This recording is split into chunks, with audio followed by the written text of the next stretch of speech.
Вот такая детская горка в ремонте с оторванным креплением.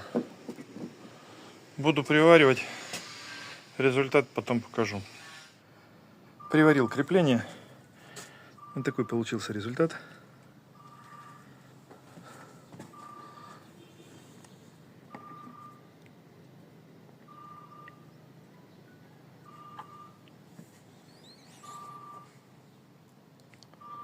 Все, будем ставить горку на место.